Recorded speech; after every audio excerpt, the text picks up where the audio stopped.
Good afternoon. It is. It's a wonderful day. Yeah.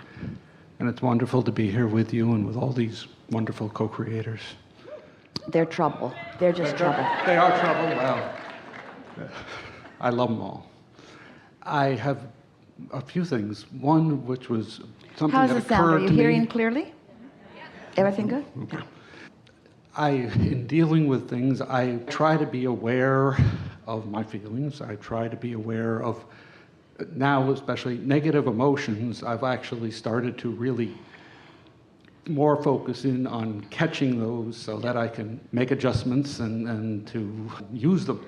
Don't worry about it. If you miss them, they'll just get bigger. They have that way of doing things. Well, one thing I found is that I was more aware of them when I was having problems, where I would say, okay, this is something I need to do. I need to just let the universe help me on these things instead of me trying to figure out what to do.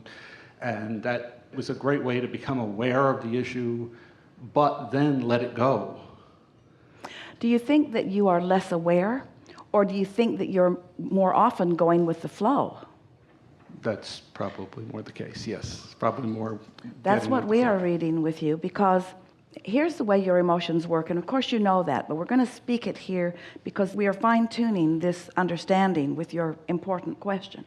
So if you sort of kind of want something and you're out of sequence with it, you're out of frequency with it, it sort of kind of bothers you. So the intensity of the desire, or a better way of saying that is the momentum of the desire. The momentum of the desire is a big part of why you feel the emotions that you do. If it's a stronger desire, which means more practice, which means more momentum, and you are flowing with it, then your positive emotion feels more exhilarating. But your negative attention feels more terrible to you. So there are two things that could result in softer feeling emotions. One is being more in alignment with the momentum of your own desire, which is a really good thing. And the other is being sort of aloof and unaware of the way you feel, which cannot be your experience once you've been practicing it as you've been practicing. So we want you to just assume that you're mostly going with the flow. And when you're not, then the resistance that you feel is well placed. It's a good indicator, and not something to tense against, but something to embrace, something to feel good about.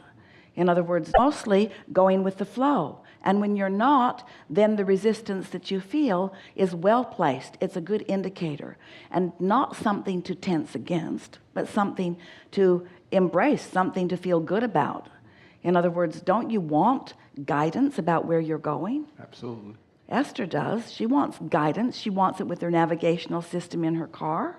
She wants it from the man who was trying to help them find their table at dinner last night and clearly didn't know what he was doing.